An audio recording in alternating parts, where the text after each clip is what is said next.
I don't want to eat the parrot's food. It will see and get angry. Mm-hmm. Well, I can't think of a good enough casual-sounding preamble, so I might just welcome you in then. Martin Dunlop, welcome back. Hello, glad to be back. Harry Brimage, welcome back. Hello. Oh yeah, I'm happy to be back. Yeah, I think the last one you did was Wizard of Gore, I think. Yes. Yeah. Yeah. Just on your, as a sort of point of view, would you say that Wizard of Gore is better, worse, or about the same in terms of your level of enjoyment than the movie we're doing today? I would say The Wizard of Gore was probably... I think I enjoyed this film better than The Wizard of Gore. Okay. But I think The Wizard of Gore is more of a curiosity than this film. Mm-hmm. I have more questions about The Wizard of Gore than this film. Yeah. The film in question is one of the most recent ones in our filmography that we're going. It's Stream. It only just came out, I believe, on streaming services. Yeah, I think it had a little bit of a cinematic release in the States, but obviously being here in Australia, I couldn't take advantage of that. Also, a terrible title for a film because it makes it very hard to Google. Yes. Mm-hmm. Yeah. No, that is. So because of the amount of people related to this film that are part of the Terrifier sort of world of film, this feels a little bit like those. If you've seen any of the Terrifier movies, there's a lot of the same people involved. So this one has a bit of that vibe, but whether or not you like the Terrifier films, I think you'll probably still like this. I feel like it's, having seen the Terrifier movies, I would say this is as gory maybe as 1 and 2, but very little is as gory that I've seen recently as Terrifier 3. So I have written, just as an introduction film, I have written a synopsis for the film, if we want to get into that. Please, yes. The Keenan family is in disarray. Daughter Taylor steals booze because she can't buy it, being as she is the tender age of someone between 18 and 20, meaning she can get fucked on film or drive a tank in Afghanistan, but can't have a white wine spritzer in the bath. America, what a shithole. Son Kevin is streaming online between 7 and 9 p.m. every night, which means strangers are watching a 9-year-old boy in his bedroom for 2 hours every night. I got 3 words for that. Call the fucking cops. But oh wait, they're busy arresting 20-year-olds for sneaking cooking brandy out of the kitchen cupboard. Dad Roy is spending his spare time watching old footage of his children playing together instead of spending every second God brings him thanking him for letting him marry Danielle Harris. Clearly this family is doomed, and the only surefire way to get this regular Brady Bunch back on track is a trip to the Pines, a Philadelphia hotel that makes an airport travel lodge look like Raffles in the 20s. It has all the modern conveniences, beds, Wi-Fi, and the Wi-Fi is down. There's also a honeymoon suite with a hot tub, but don't mention that to leering Clerk Lockwood or he just might come. But not all is as palatial as it seems at this barely 3-star complex for travelling businessmen. For this night, the doors lock and grinning masked murderers stalk the halls. Indelible horror figures such as the brother and sister, the guy with a hoodie, another guy with a hammer, I think, a big guy, and a plague doctor, who proceed to go on a murder rampage so extravagant you'd swear it was just an effects reel to get a job on a better project. Will the Keenan family survive the night? Will the Wi-Fi come back on? Is Tim Curry actually in this? The only way to find out is to tune in to the stream. You know, like piss. You know what? That's entertaining and also very succinct. We'd actually need to do the episode now. All right, bye, guys. No, Martin is right. The basic premise of the film is this family go to this hotel, which turns out to be the setting for a live stream murder crusade. Jeff is our, I guess, the head of it, and then there's a bunch of like rampaging assassins who we'll get to. It's directed by Michael Levy. In terms of directing, you might not know his work, but he was a producer on the Terrifier film. It had a lot of writers. I mean, I don't know if 4 is a lot of writers, but it seems like a lot. There's also a lot of, like, a weird observation, a lot of Italian surnames in the production staff. It's a very Italian-heavy movie, which... well, you don't think Italians should be making movies, Martin? No, and I've said this before, and I stand behind it. But it's not quite as Italian as Reanimator 3. Like... Well, Reanimator 3 is Spanish. Oh, it's Spanish. It's extremely Spanish, yes. Which is sort of Italian. Yeah. Yeah, it's much of a muchness, really, isn't it? It's a romantic language. Yeah. So the writers are, as well as Levy, there's Robert Privatera, Stephen Della Sala, and Jason Levy. They're also all Terrifier producers. Della Sala was also the cinematographer for this one. One of the other reasons that this looks so much and feels so much like the Terrifier films is the effects coordinator on this was Damien Leone, who directed and did the effects on the Terrifier movie. So It's a family affair. They like it that way. Yeah. I haven't actually seen any of the Terrifier films, And based on the start of this film, I thought it was going to be a family affair because the first kill is not on screen. No. Like, it's hidden. And the setup is, because it's such a Brady Bunch sort of scenario, the setup of the film is such a Hallmark movie kind of like, oh, the family hero gonna... of this could turn out to be a talking dog. Yeah. It has that. Yeah. That when it started getting gory, it caught me completely off guard. I thought this was going to be a PG-13 horror movie. No, and I think, like the Terrifier movies, they are built around the effects, as you alluded to, Martin. All the actors in this are fine. There's a lot of horror royalty in this. Yes, obviously there is a few standouts. Obviously, we'll get to those. It's all very fine acting, but it is built around the really quite good effects. Considering the money that would have been, like, I don't know the exact budget because they did an Indiegogo campaign for this, like a crowdfunding thing. But I believe it was just for like the sort of end of, like, I believe most of the movie was already done. I think they just needed money at the end of it to just like finish it and get it released because it was filmed during the lockdowns. Yeah, and you can really tell. There's a thing that you notice very early on is there's not many shots where there's more than two actors. They seem to be very consciously avoiding putting more than two people standing next to each other because mid-pandemic, it's like you had to be... Yeah. It was either a person in your circle. Very importantly, Jeff, I don't think ever shares a single shot with the dad, even at the end when they're like fighting each other and trying to kill each other. Wow. That's someone else's hands are pretending to be the dad in the shots with Jeff. They share one scene at the start when he checks them in. No, if you pay attention to that shot, they are never in the same. It is either really? Jeff standing by himself. Jeff's in the same room with the Valentine's Day couple or the honeymoon couple, but he is not in the same scene as the son and the dad. Oh. It is shot on Jeff, shot on the couple, shot on them. Yeah, interesting. Wow. See, I don't pick that stuff up as easily as like I just let it all happen, you know.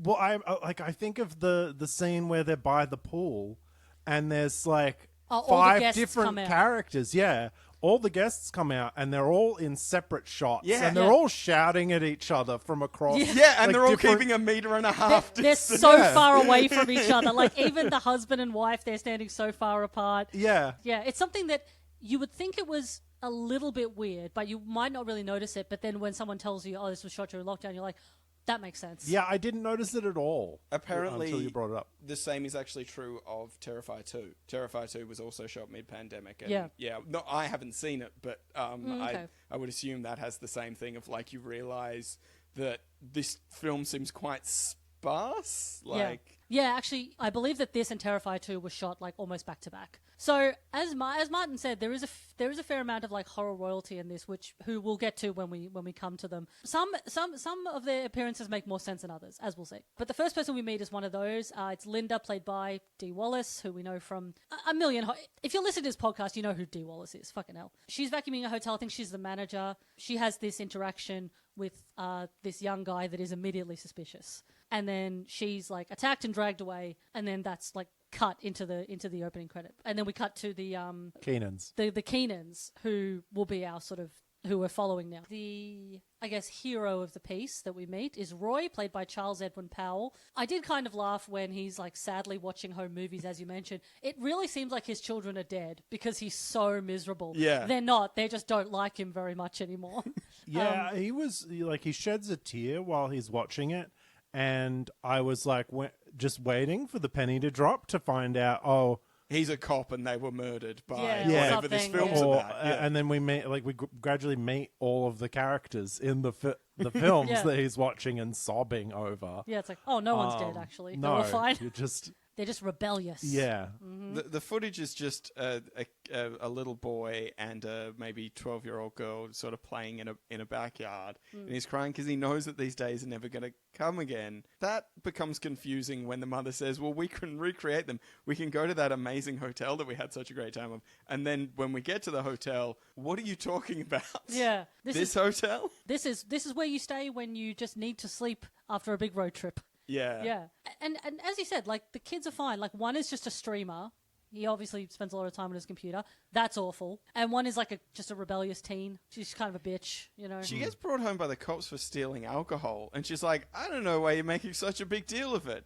Which I am a pearl-clutching middle-class man and saying, that's fucked! Yeah. Like cops with a police car with sirens? Mm-hmm.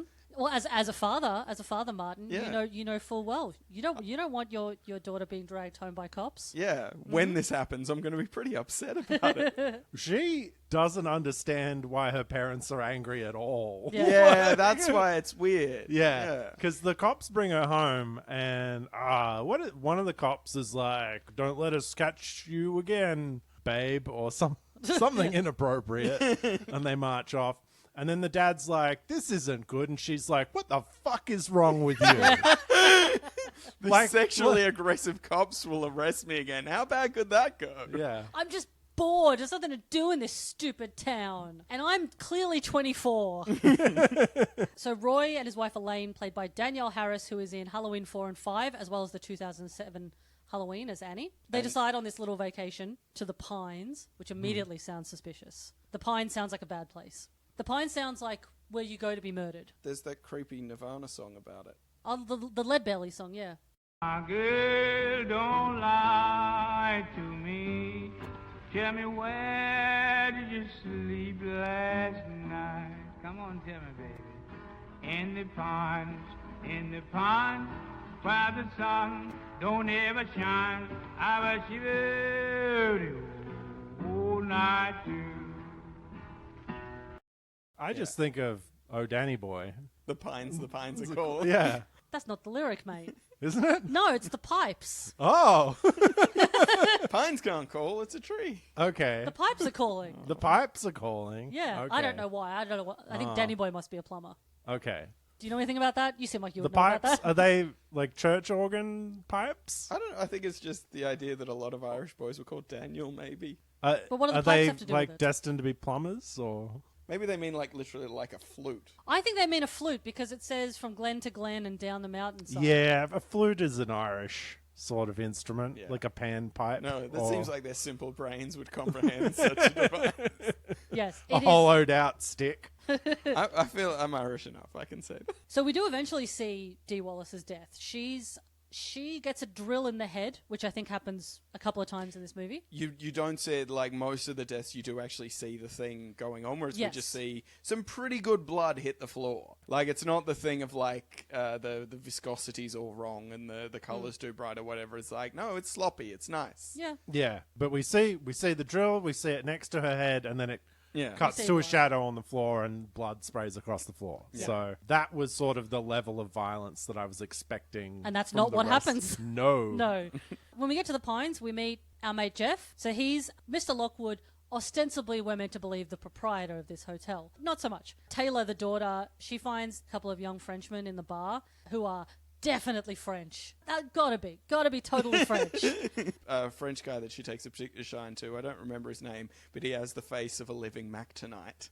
It is a moon.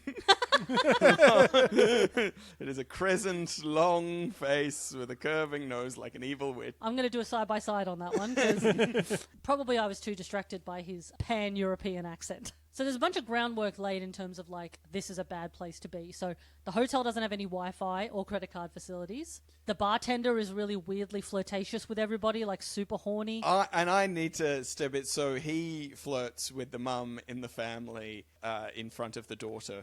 So the mum in the Keenan family, Elaine, I believe her Elaine, name is. yes. And she's like, "Oh, it's nice. I guess your mum still got it. You're Danielle Harris, all day, every day. I think if you're a guy of a certain age and you were around to remember her character, Goth Girl on a Leash from Urban Legend."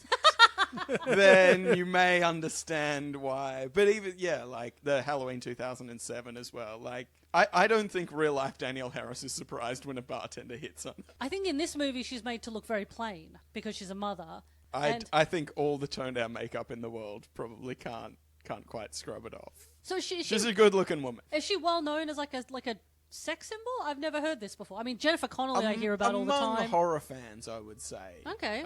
Definitely among horror fans who watched a lot of horror in the 2000s. Okay. Definitely one of the big ones. Okay. I don't have the air of nostalgia to color my opinion of Daniel Harris. So a hotel worker also spots someone who, like, tying a noose on a nearby tree. There's a lot of things that happen where you're like, is this necessary to the plot, or was this just an interesting scene that you wanted to shoot? Because the hotel worker we hadn't met before that, and that hotel worker is eventually attacked by someone who looks like they're wearing an anime wig. It turns out to just be their hair, but I'm going to call them anime wig for the whole time. Well, I saw the silhouette and immediately recognized it as Sailor Moon. Yes. I liked that scene with the noose. It was... Yeah, I think it upsetting. was silly. It was creepy. But I just liked the so guy funny. hanging the noose was doing a little panto act with it. See, you said silly and you said upsetting.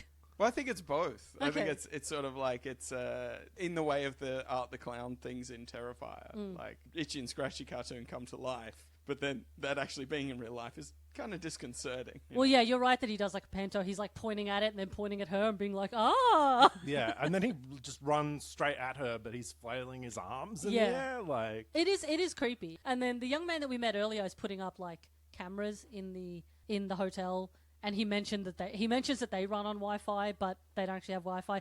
It's immediately suspicious, this whole thing. But he's knocked off the ladder by this actor who, I mean, I know drunk acting can be just like a really cheap laugh in a movie, but I thought this guy's drunk acting was pretty good. I want to tell you something. This fucking hotel sucks. Camel cock. And that shouldn't surprise anybody because you know what? There ain't no internet service here. None at all. Being at this hotel is like getting fucked in the ass by the Oakland Raiders, wherever the fuck they're from now. Who knows? Hey. Speaking of getting fucked in the ass, I think the guy who sold me this beer wants to fuck me in the ass. I might let him.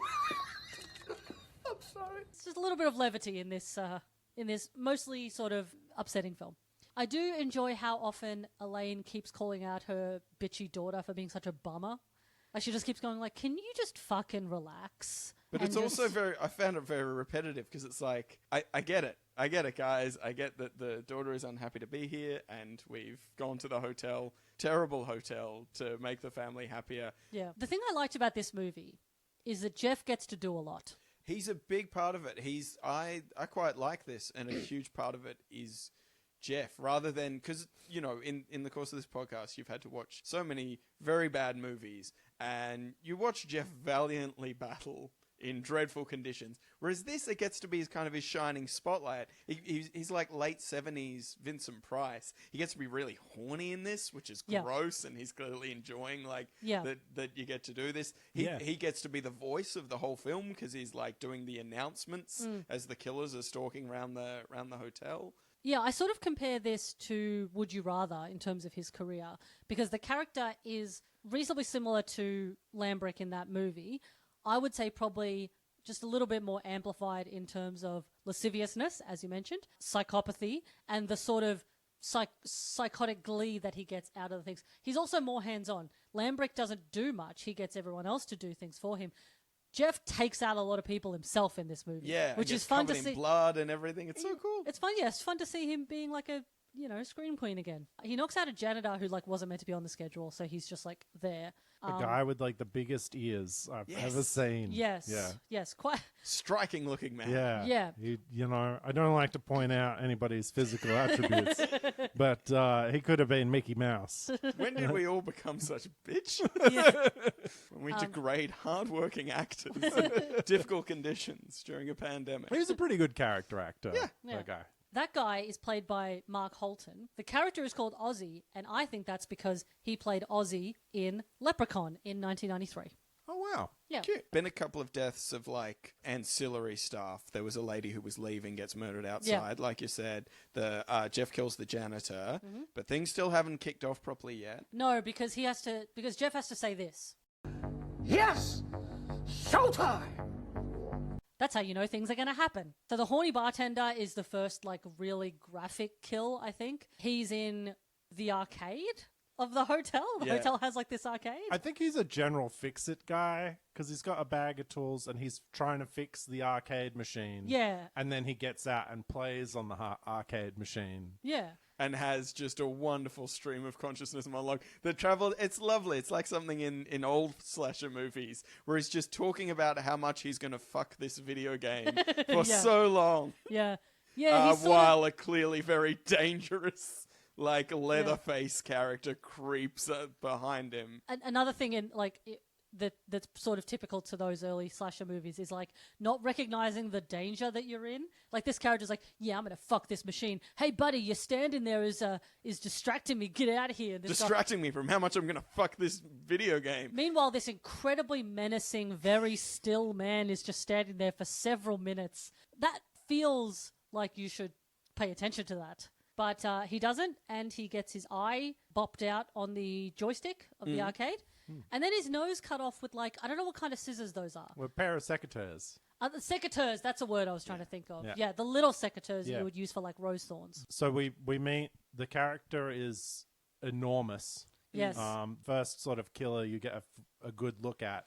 He's got, like, a giant bald head, like, with a sort of a black skull mask. Yeah. And light up eyes. Well, they've all got the same mask, I think. Yeah, Yeah. they all... Except the plague doctor guy who's sort of wandering about. In terms of the players, I think there's Big Guy, there's Anime Wig, there's her brother, Fancy Man, who we'll get to, and then Plague Doctor. That's a There's 4? Plague Doctor, and there's just number 1. There's Hoodie. There's a hoodie guy. So they're all numbered, except for Plague Doctor, they're all numbered 1 through 4. So who's Plague Doctor then? Plague 'Cause- Doctor's Jeff. Yeah. Oh, Oh, okay. sorry. Spoilers for later on in our own podcast. Yeah. about this movie. Yeah, no, sorry, I forgot that he had a mask as well, yes. So Taylor sneaks out with one of the Frenchies. They go onto the roof to smoke weed. A funny thing, though, is they talk a lot about how beautiful the view is and never show you. Yes, Yeah. this is another one of the pandemic things. And this being like a hotel in Philadelphia, I'm assuming that beautiful view is a dead tree in front of a chain link fence. Yeah, it's like This is not. there are several mentions of how much, like, she's like, oh, you know, the hotel manager used to take me up here when I was a kid. I used to love it. I should take you up there. Isn't it romantic? Look at this view. Isn't it beautiful? You never see it. It's like in any film shot under any conditions, you would go somewhere and film a nice view and then come back and pretend it was Yeah. in the. But A couple of shots of a starry sky. There's you know? also Yeah. a horrible, like, romantic song that's playing during this sequence. Well, of course, you know, because it's romantic. It's romantic to sit on a roof and smoke weed with a Frenchman you just met. It's weirdly similar to my first experience smoking weed was on a rooftop in China, and it was some Frenchmen. Yeah. And, Did you make out with any of them? No, but he did he inhaled and then he cupped his hands around my mouth and he blew the smoke into my mouth. Like That's so erotic. It was very romantic. Just not your cup of tea. Yeah. Just that later that night I shat myself.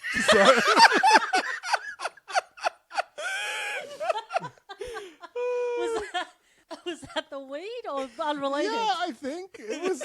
There was a lot of things. Does weed consumed normally in- do that?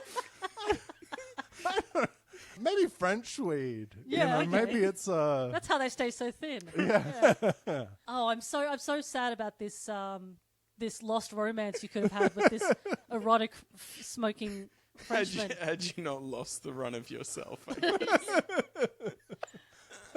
Oh, how old were you here? 19. Okay. I think, yeah. Yeah. That's, you know what, that's not too old to shit yourself. That's not too old to make bad decisions. There's peaks and troughs. So we leave Taylor and the Frenchman for ages. They come and go. She but decides she's going to go with him into the city to go and see a concert. concert. So abandoning her family and the horrible holiday they've spontaneously decided to go on. yeah, and also his friend that he was planning to go to the concert with, Rude.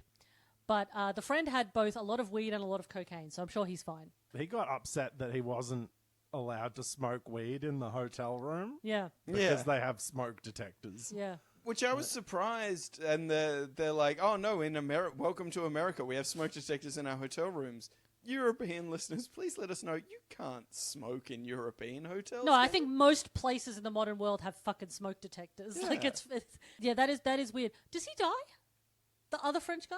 I don't remember seeing his death on screen. I don't remember, but we churned through a lot of Yeah. chaff over the course of the film. So Yeah.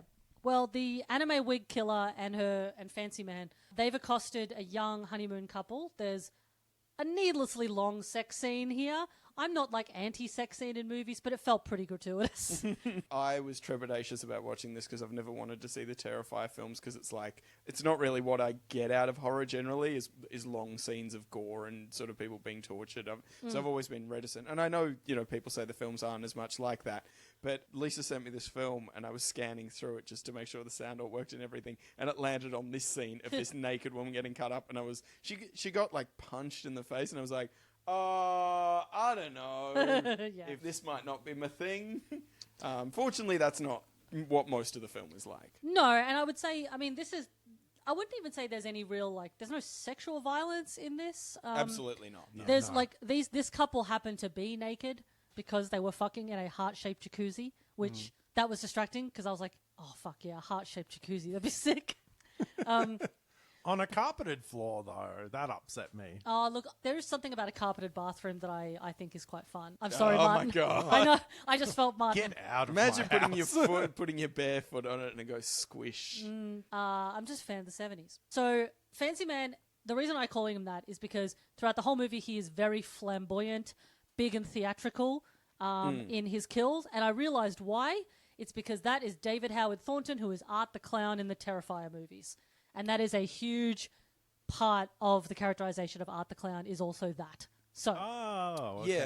So And you can everything definitely he does- see it. Yeah, everything he does is with a flourish. so the husband is drowned, the wife is corkscrewed in the ankle, dragged back into the room. You don't see her death because she's just like dragged back into the room, and then I don't think we go back. Yeah, she does eventually, and then Vaguely, they drag her back later. Yeah. There is one bit where Roy tells the kid a joke, like a real dad joke, and I'm gonna tell it to you now. What do you call a fish with two legs? A two-knee fish. Two-knee fish. Yep. And just for you, listener, I did not put that stony silence in there. That is a real live reaction. Terrible joke. He's just a dad. They make bad jokes. So Roy and Kevin, his son, they're trying to figure out what's going on in the hotel.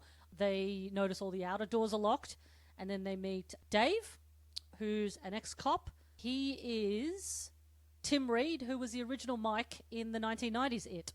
Nice horror name there. I think there was definitely a push in this, and you'll see it as they go further on, where they wanted to get... The film's kind of intended for horror fans. If you've stuck around, they are going to reward you with, hey, it's that guy. Later on, a guy from Dave the Dead shows up as well. And yeah. So Elaine, I need to look this up and figure out what this is about, but Elaine sits in a chair in her hotel room to read a book, and she's attacked by another masked person. The book she's reading is just called Satan. And it looks like a sort of, it looks like a tourist book. It doesn't look like a novel. It looks like a picture book, like a travel guide or something. But it just says Satan in big letters. So yeah, poor Danielle Harris was out. I was really bummed. Okay, yeah. So I was very sad. He chucks a knife in her back, damn near saws her fucking head off with the barbed wire. I was genuinely surprised by this. American movies are usually pretty good at having a happy ending. If you're trying to make anything near a mainstream horror movie, you generally give the audience a happy ending. I feel like that's something that's more common in American horror movies. I was very surprised they killed the mom. I really thought they were going to keep the whole family intact. In a matter of speaking. It's particularly shocking when characters put up a good fight and then still get killed. Yeah. Because she stabs him in the neck with a pen and he still gets her. Yeah. And it's a really nasty in the sort of Terrifier mode, soaring back and forth. It's a really well done effect, which you think about it and you think it's unpleasant, but I've been rewatching the Friday the 13th movies, and by the time you get to part 7, they were getting, I think, really slammed by the censors. So they keep being these setups in the later Friday the 13th, where you're expecting this incredible gore effect and there's going to be a really cool kill sequence, and there's just a cut. And so they're like, oh, I guess fill in your imagination or whatever. So part of me is if they're going to imply someone's going to get their head cut off, and then they show you that pretty much there on screen, it's oddly much more satisfying than constantly playing this game of hide and seek with you with the murder scenes. There was one Friday the 13th, I think it was set on a boat. And they just did that throughout the whole... They kept showing oh, someone's going to get murdered with this thing, and They kept setting up kills and then cutting away. And then, like, they might cut back to a body later on, and it's a bit messed up. But it isn't the same thing as, like, in the very first one, Kevin Bacon getting that arrow right through the neck. Yeah, that is a property of the Terrifier movies. That they are very, not even necessarily just gory, because I can handle gore, but they're very intimate in the gore. It's very close up. It's very tactile.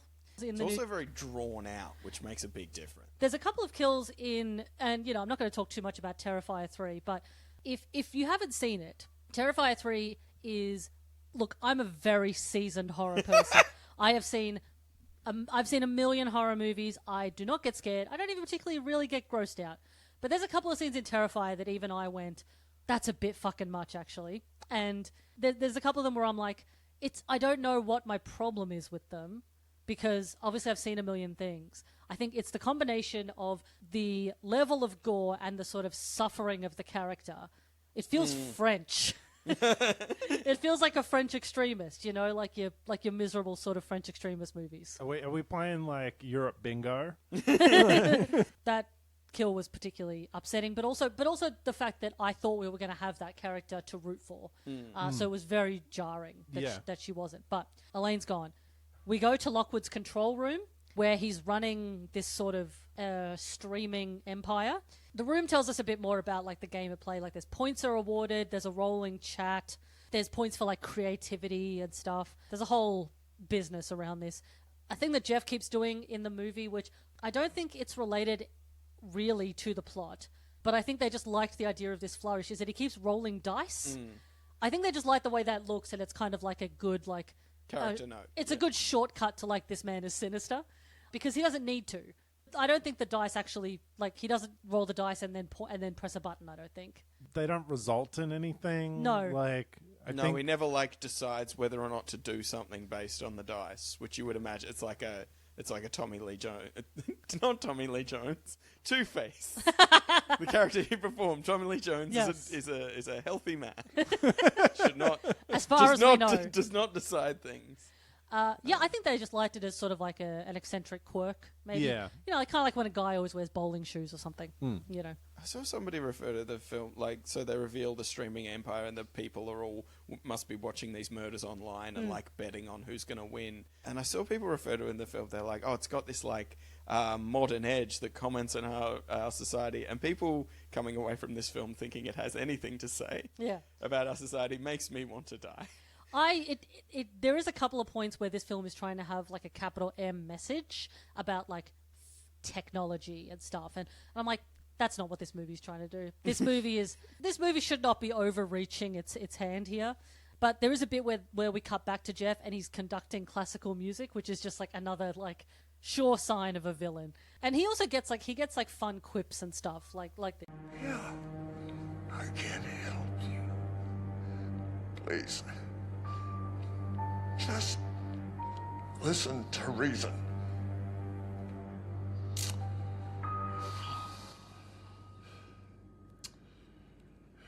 No, I'm good. Oh, please, God, no!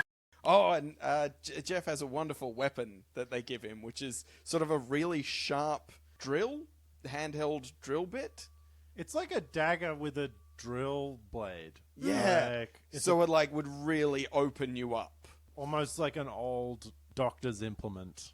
Yeah. Like an antique. It basically bores out an artery. Yeah. Eventually finds his wife's body. There's no call service, so he can't call 911. That doesn't make sense because you can always call emergency, but whatever, it's a movie. Thankfully, old mate Dave is a retired cop, so he's got a gun.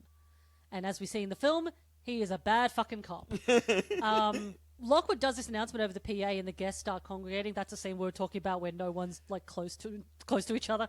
That's where I guess the sort of like chase begins. That's when like the assassins start sort of coming in and grabbing all the other guests and all that. Angela from Sleepaway Camp is one of the guests. Oh, really? Who's killed immediately. Yeah. Oh, okay. I didn't recognize her. She plays the drunk guy's wife. Yeah, they scream at each other like a couple. It's really fun.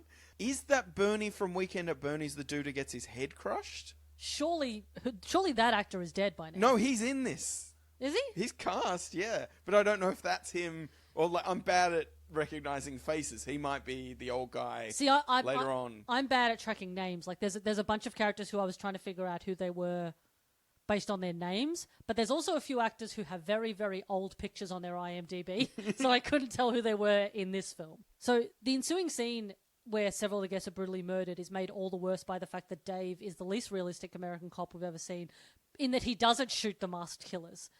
He spends ages just like standing there with his gun trying to decide who to shoot, and then even when he does, because another guest tries to get the gun off him, he misses twice. Yeah, he's completely useless, and I actually started to suspect him at this point. Well, because yes, of how useless he was.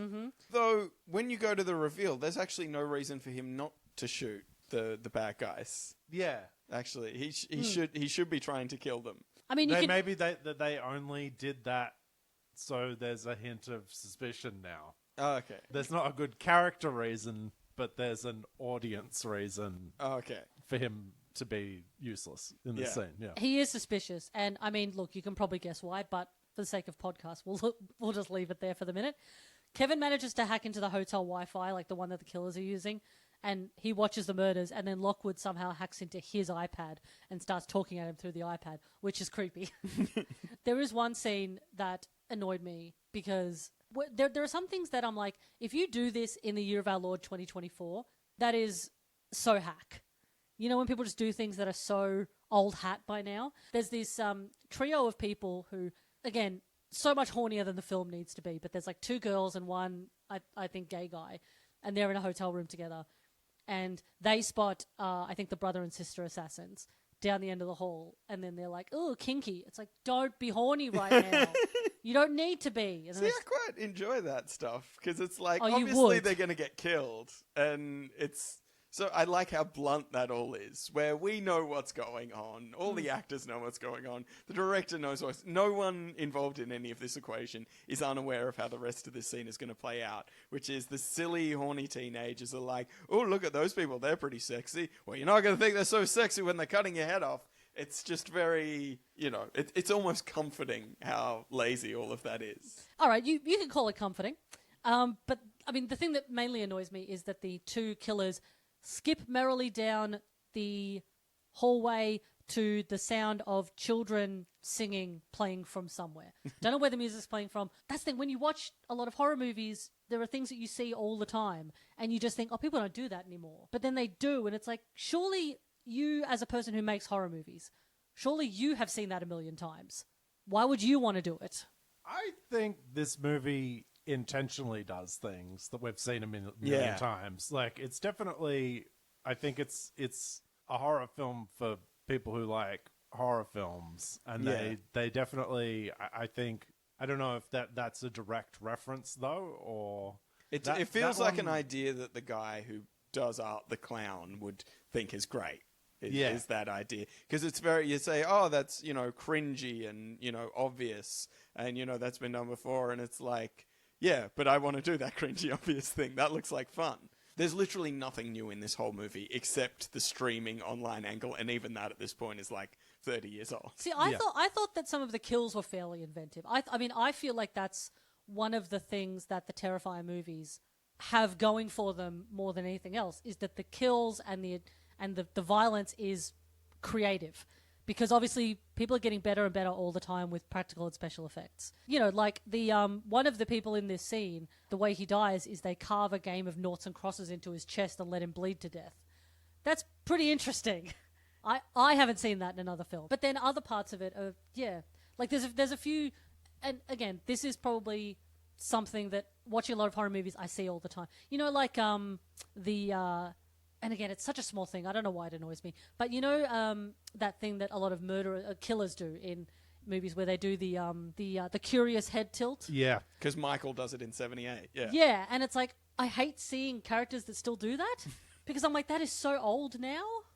It just feels like it's been done so often. It's weird when filmmakers decide to do these things that have been done so many times. I'm trying to think what else you could get the killer to do besides something like that. Well, maybe try to climb across the body like a spider and go to sleep on their head. I think the head tilt in this film weirdly is like a meta thing, because the killers are like fans of killers and are the sort of cringy people who are trying to be as edgy as they can be. Yeah. And it's kind of this like, in a way, a really losery thing to do. And the way that the wannabe Matthew Lillard character prances around and the other lady is dressed up like an anime character. It's all very... Scene Kid, 2008. Yeah, it's all super on the nose. D'Antwoord's going to start singing. Yeah. Oh, no. So it doesn't work for, like, actual scary killers. No. Yeah. But these are, like, people who have paid to be killers. That's true. So they are meant to be kind of losers. Yeah. I think it's also the fact that some horror movies, and I guess this has always been true, some horror movies are made for teenagers. And I think that the Terrifier movies and this one, I think this feels like one of those ones that you watch when you're young. Yeah. Like, it's the kind of thing that I think you would watch when, like, you watch it with a bunch of friends late at night and you're not bitter and jaded like I am. Yeah. They're definitely sitting through all the Friday movies, and then this, it fits very much in. Yeah. You can tell it's the same tone they're going for. The ways it's fun are intentional, and it sort of knows it. The flaws with it generally come from the fact it's cheap and was shot during the pandemic, So one guest actually does take out one of the killers. She stabs Anime Wig in the neck, takes her out. She dies very quickly, oddly. I wouldn't have thought a fork in the neck or whatever would make you bleed out that quickly. I definitely thought they were going to show that. Anytime that someone dies in the film, like with Dee Wallace, and they didn't take the opportunity to, like, add another one to the effects reel, like, you're actually surprised to the point you almost expect that character to show up again later. Yeah. Because otherwise it's a waste of the daylight you need. Yeah, it's kind of like, it's just weird when...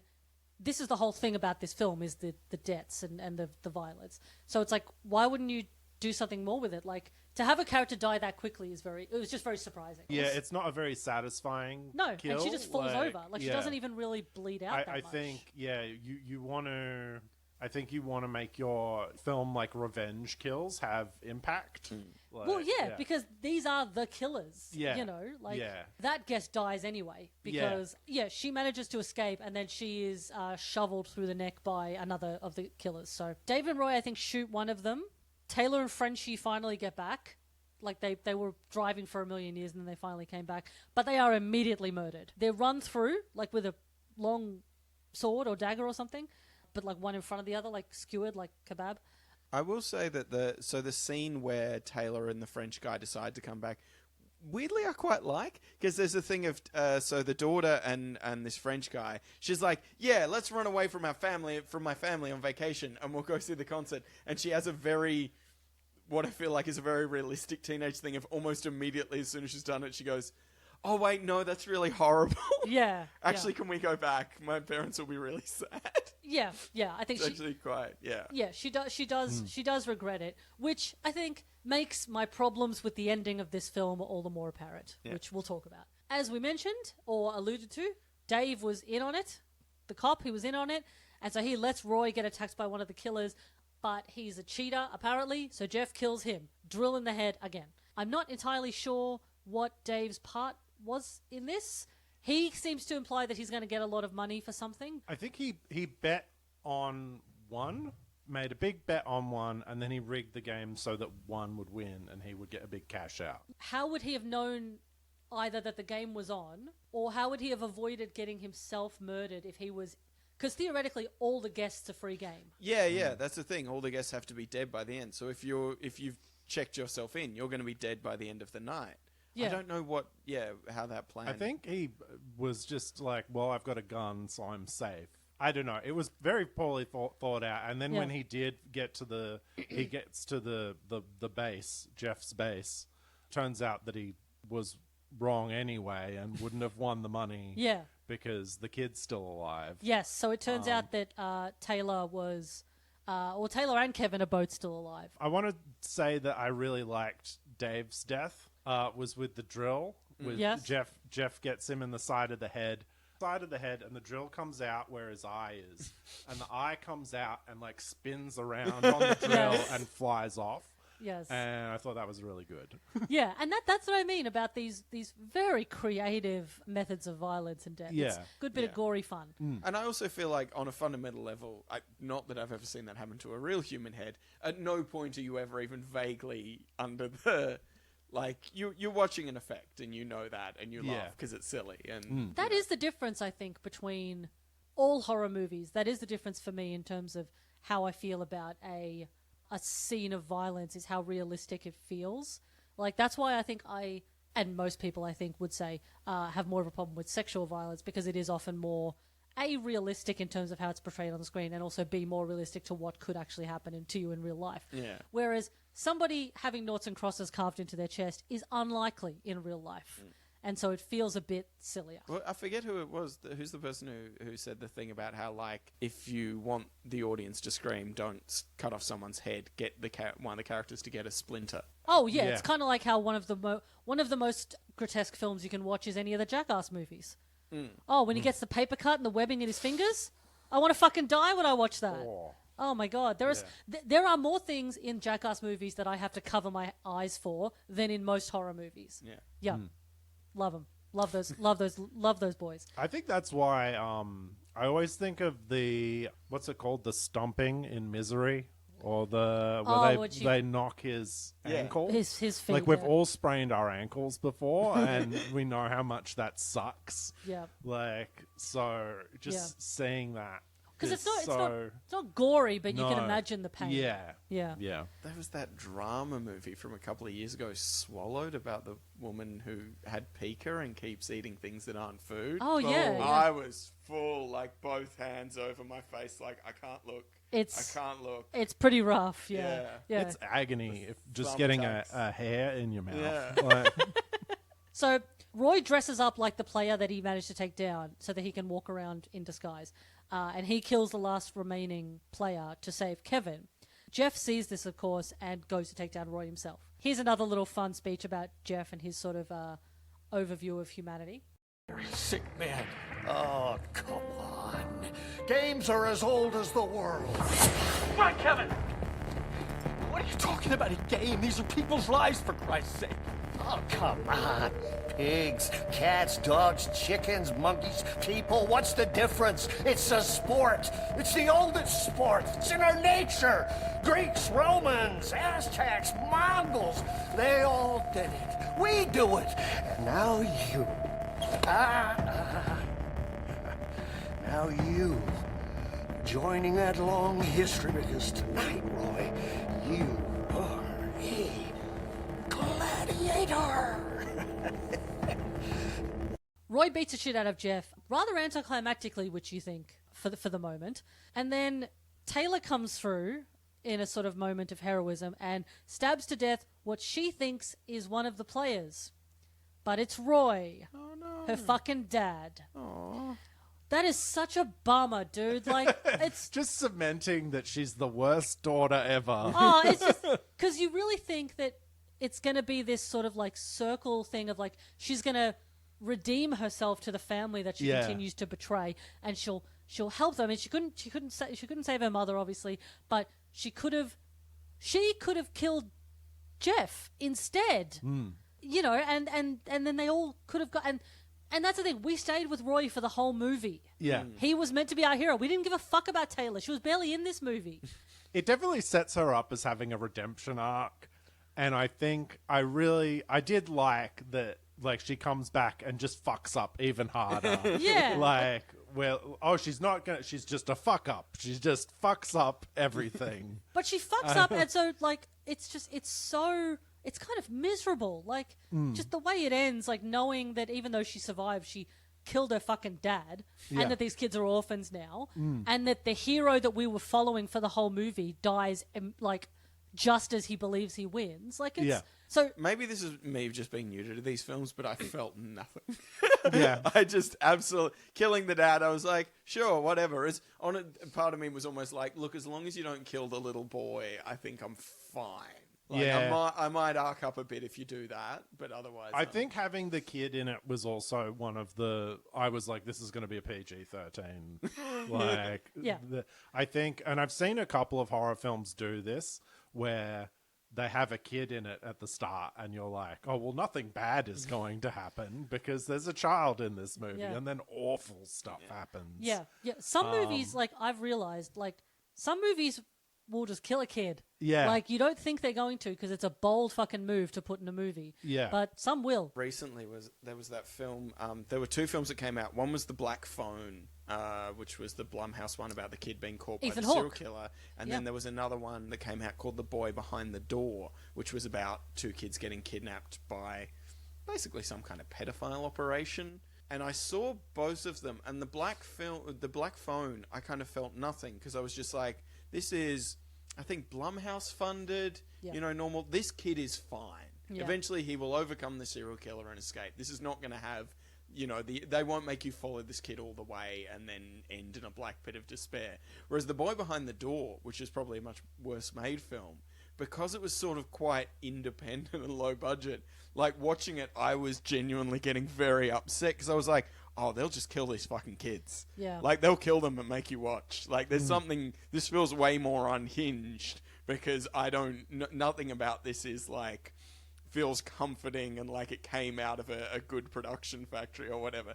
It feels like this escaped. There's a lot of independent horror and a lot of low budget horror, and Of which this is definitely one. like just that alone makes it feel like an executive dodgy, has, and that it gives it a vibe of somebody could have made very poor decisions making this. Yeah. There isn't the thing of like, oh, we had a big argument about whether or not to kill the dog. It's like, no, I wanted to kill the dog. I wanted to kill the dog in front of everybody, and there was no one to stop me. No one, So, to top it all off then, Jeff wakes up. He was fine, apparently. And he's trying to choke her, but she takes control and chops off his head with an axe that happens to be in the wall. Good-looking fake head, I thought.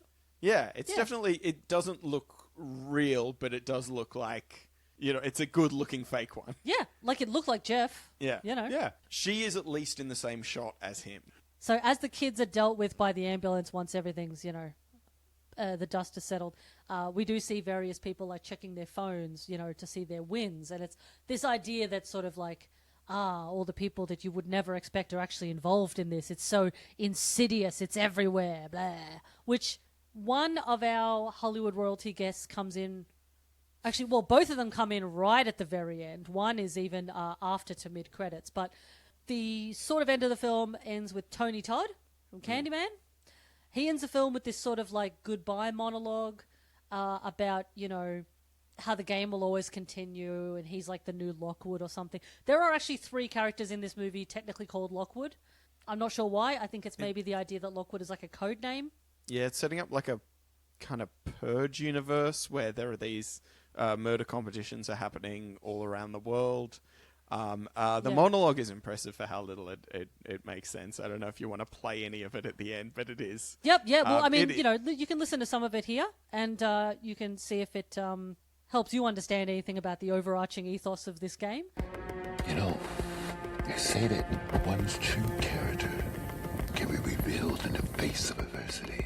And our program provides plenty of adversity with real consequences. The decisions we make last us a lifetime.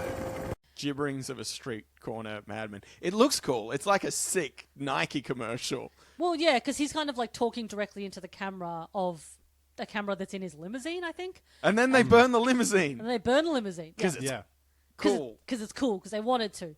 But again, it was one of those things where this is just an excuse to get Tony Todd. Like, you could get Tony Todd, so you had to write something for Tony Todd to do. Because you're not just going to have him be a guest who's murdered. Look, it doesn't make a huge amount of sense, but I also don't mind, because we love Tony Todd. After sort of... So is Tim Curry in this? Look, theoretically, Martin. Because during the credits, we see a new game, new killers in a cinema this time. There's a new boss, also called Lockwood. So again, probably some sort of code name. This is where there's more of that weird messaging about like phones and privacy or something. The new boss is meant to be Tim Curry, but he's wearing a mask the entire time. So we hear his voice and we sort of go, yeah, sounds like Tim Curry. Who are you people? I am the ringmaster of this circus, the pit boss of our little game. But you, my dear, can call me Lockwood. But enough about me. We wouldn't want to upstage the talent. I know how actors can be. But we don't see his face at all, which definitely goes against all the marketing for the film. Because the marketing for the film implies that he's A, in it, and B, visible. So I don't know what the benefit of having Tim Curry is if you don't know it's Tim Curry. Bill Moseley's in this bit, so that's kind of fun, from Devil's Rejects and everything, and Texas Chainsaw Massacre 2 and stuff. Okay. He plays like his assistant in that bit. Yeah. But yeah, it's... Obviously, this lifts right out of the movie. It's played mid-credits, so it's basically just to say, we promised you Tim Curry, so here's Tim Curry in his wheelchair, and definitely his voice, Yeah. while we do a complicated murder sequence. Yeah, well, I mean, in this one, there's like a very complicated sort of ad hoc electric chair set up in a cinema, which is odd, but not unpleasant. Like, it was, interesting to watch. But again, I was just so distracted because I was sort of watching the whole movie being like, where the fuck is Tim Curry? Where's fuck's Tony Todd? Like, where are they? And then it got to Tony Todd, and I went, all right, this is definitely the end of the movie now, though. And then as I was watching the credits, I'm like, I have to assume it's after the credits. Yeah. And I waited, and then there was that, and I thought, I feel a bit ripped off, actually. Like, again, I understand, like, if you've got Tim Curry in any capacity, of course you're going to tell people about it because it's fucking Tim Curry, but it feels a bit deceptive. I'm sure it was a nice day on set when they had him. He'd have a lot of stories. Of course, he's the best. Yeah. But, it's weird to not even have him visible. Yeah, I think, like, all they had to do was have him lift up the mask. Yeah, dramatic reveal. And then you would be like, that's Tim Curry. Yeah. And then have, like, a fun needle drop, and then that's the end of the credits. Yeah. Like, that's fine. But to not even do that was very odd. Tim Curry fans maybe give this a skip, because he's not quite in it. Unless you're a completionist, you know. Unless you have a Tim Curry recap podcast or something insane like that. You would absolutely do a Tim Curry recap podcast. Yes, I would. I absolutely would. I'll add it to the long list of podcast ideas. So that's Stream. More enjoyable than I expected, though. I was, obviously, sometimes, you're right, I do sometimes watch films for this that are, A, alarmingly bereft of Jeff, and B, sometimes not terribly pleasant, even though Jeff is usually good in them. But this one was actually pretty good. I saw the poster for this, and I saw it was Stream 2024, and I was like, I'm not going to enjoy this at all. This is going to be, I'm going to have to sit through this fucking thing. And then I had a great time. Yeah. I had a pretty good time. Yeah. But you thought, I'll do it for my friend Lisa. Yeah. And then you were rewarded. I was rewarded, yeah. It's quite fun. It's clearly, for a backyard project, it's a really good time. I bet it was sick at festivals. I bet it was great. I bet, like, the roar when, like, Tim Curry showed up. Yeah. A little disappointment as they got to the end of that, 2-minute sequence, but... So when I saw Terrifier 3, I saw it at 7:45 in a shopping centre cinema, which is not the ideal setting. I saw it because my mum, who also likes horror movies, wanted to go to an earlier screening. If I had my choice, I would have gone to a much later screening. But this is Terrifier 3, much like a lot of other films, is a midnight movie. You want to see it in a big crowd who are, not being disruptive, but having fun with it. The crowd makes a huge difference. The crowd, 7:45 crowd at Terrifier 3 were not interested in seeing Terrifier 3. They were deadly silent, uncomfortably silent, if anything. One of the best film crowds I've ever, encountered was Alien versus Predator, weirdly. I went into Alien versus Predator and people were groaning and laughing and just yelling out things, and because there were so many dumb moments in that film. I rewatched it recently. It's a lot of fun. Yeah. The bit where the alien wakes up, like, under the ground, the alien queen, they electrocute it back to life. Yeah. It's cool. It's so cool. Yeah, I would have been hooting and hollering. Yeah. Yeah, I remember seeing the Cinema Nova here in Melbourne did, I think it was last year or the year before, they did a Halloween where they showed a week of horror movies around Halloween. And they showed Reanimator. And obviously I went. Any excuse to see Reanimator on big screen. Yeah. And I was disappointed with the crowd that night because they were not having fun with it. Is that like a Nova crowd problem? I think maybe? so, yeah. But I think it was also maybe just like there wasn't enough like hip young people. Okay. Because it's disgusting and groaning and laughing and it's silly, it's gross, it's fun. I think that people maybe thought it was going to be genuinely scary, which again, it's not really. No. I introduced that film to my friends. I had a projector when I was a kid and played it in the lounge room, and everybody was just yelling stuff out, and it's one of my fondest memories. That's the best way to watch horror movies, you know, when the scene at the end, and he's like, somebody was like jokingly like, "Oh, he's gonna give her a head," and then he does with his decapitated head. All right. It was wild. In fairness, the head never gives head. He doesn't hear stalked by Okay. Herbert West. But- Thank you. Sorry to Yeah. be persnickety about it, but you know. I find it genuinely upsetting. The bit where she goes, the film itself, like maybe Reanimator? not scary, but the bit where she goes to find her dad in the room after they've reanimated him, and he's like gibbering and all messed up. Yeah. That's to this day that makes me very unhappy. Yeah, it's interesting what hits your sore spots, isn't it? Yeah. It's a funny, silly movie, but there's elements of it that are more horrible. In general, the reanimated. Whenever you meet the reanimated in it, and they've come back less, I don't like that.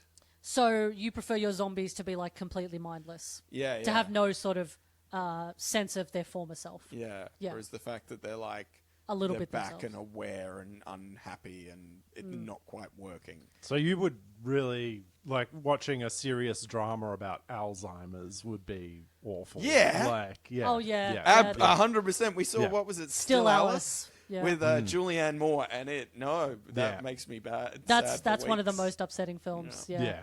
Yeah. And also, what was The Taking of Deborah Logan? Yeah, That's another one of that it's like it's a horror movie, you know. There's some really fun sort of scary stuff in it, but it is also very upsetting, like stuff with sort of dementia. That's and one I Alzheimer's is sort very- of don't want to watch. That's one that I've seen like bits of, and I'm like, nah, I'm not. I'm Yeah. not going to put myself through that. Yeah, well, everyone's got sort of bugbears. Everyone's got things that bother them more than other things in horror movies. Yeah. You know, like for me, I don't like animal cruelty. Like if a dog is hurt in a movie, I get really upset.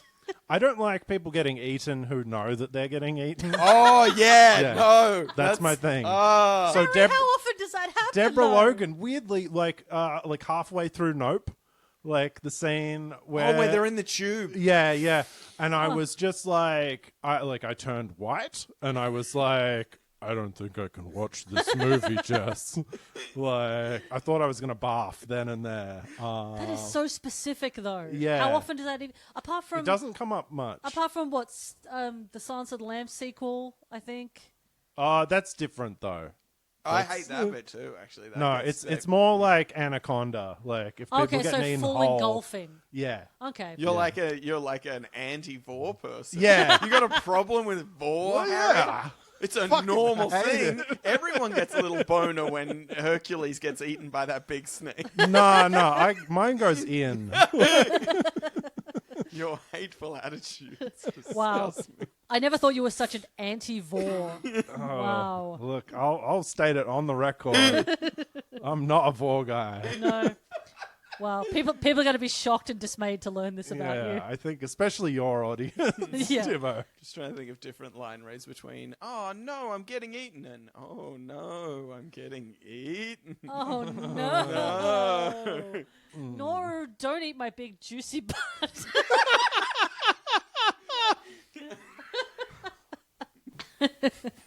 Going into the jungle and just lying on the ground hoping to be swallowed whole by a snake. Covering herself in barbecue sauce. I think like Jumanji didn't upset me. Weirdly, like he gets eaten by a hippo Yeah. in like the new Jumanjis, and I think because it's over quickly. Like So it's just it's- like chomp chomp and he's gone. Like it's the it's idea a very of- cartoon sort of. Yeah. You know, that doesn't bother me as much. It's But- the idea of the long, elongated suffering of being eaten. Yeah. Being chewed. And I think like all of that, like Robert in Shaw Nope. halfway down the mouth in Jaws, in in the back of the boat. Yeah. Yeah, kinda. Is it because the I don't shark know, looks really he's, fake? He's like angry in that scene, so it doesn't. I'm like, he's not really suffering. He's just pissed off. Like, it's like fuck you, shark. The specifics around this particular bugbear of yours are getting more and more surprising. Yeah, That is- it is that's like a it's bit quite specific, but yeah, Well, that's I get, good. It I get means- upset when it does happen. It's so- good. It means it probably doesn't come up that often. yeah, but like Deborah Logan again. Yeah, no. Yeah, that's true. See, yeah. I really like that scene. I think it's very upsetting. You know. Yeah, well, I would find it too upsetting. Yeah. For those listening at home, the sound effect there was. Wah! That's good listening. Yuck. Yeah, And it's the biggest thing he's done for years, right? Jeff. Yeah. Do you As in, mean- like, his involvement. Oh, as like the scale or the Yeah. size of his role. Yeah, I would say so. I mean, The talisman of whatever he's in that a fair bit, but I'd say Onyx Yeah. the Fortuitous. Yeah, I'd say he's in that about as much. I reckon in terms of because this movie's longer. oh, yeah. But also, yeah, a lot of the stuff he's done in recent years has been voice work, and we're talking like half-hour or hour films and TV. So, but he does have some stuff coming out. He also did recently, which I think I'll share on the socials. He did like a radio play sort of thing. Oh, sick. Yeah, I probably won't cover it, but I will share it for you gentle listeners. Martin Dunlop, anything to plug? No. No, Nothing. No. just your existence in this universe. No. One day I'll have something. I dream. I have dreams. Are you on any of the socials that you would like to talk? Yeah. Look, I'll plug my Blue Sky. If you can look up Martin Dunlop on Blue Sky, just because I'm trying to use it more, because Twitter sucks. Twitter sucks, yeah, whichever everyone knows about it. And in the last few months, Blue Sky's gotten a huge amount better, and Okay. tons more people have joined. So That's good. I'm enjoying it a lot more. I mean, yes, follow Martin on Blue Sky, but also go back and look at his Twitter, because some of my favorite tweets. Harry? If you really want, I've got a Warhammer painting account where I paint aliens that eat people. So unpack that. That's Grimdang, GRIMMDANG. Yeah. That's my @ on Instagram. Yeah. And I paint miniatures. I'm pretty good at it. Nice. Yeah. I And just do you- entered one in a competition recently. There's competitions. Yeah, there's a Wow. painting competition that I entered, and I'm going to find out today if I win or not. I was kind of hoping you'd get like a telegram through the door, and we could do it live on the podcast. But I suppose it's not the 1940s. No. What? Just quickly, with Warhammer, with miniatures and such, do you do anything with them, or do you just paint them? No, like I go to a nerd store and I move them around a table and roll dice. Okay. And make sound effects when they murder each other. Like somebody else comes to the nerd store and meets me there at an assigned time, and we roll dice against each other. And sometimes people get annoyed, Cool. and take it very seriously. I mean, it's serious business. Yeah. Little guys fighting each other. So when you play, if you beat somebody, do you get to take their shit? No, no, it is very expensive. And it takes a long amount of time. It's not like Pokemon cards or anything. No, Like it's just no. yeah. No, I these are don't precious think items. people take other people's Pokemon cards. Like, Oh, you don't like win Pokemon cards and like build up your deck? in the no, games you play? no, you just buy the cards and you show up and I think, literally thought that's how it worked. No. And Magic the Gathering. I thought No, you, that's like, not how that works. There's just No, one you guy just that have- has all of the world's you have Magic your the Gathering cards, and if your opponent touches your cards at all, you flip the fuck out. It's clearly a thing. Don't you fucking dare put your Cheeto hands on my cards. These are my precious things. Yeah. No, they don't take your stuff unless they're robbing you.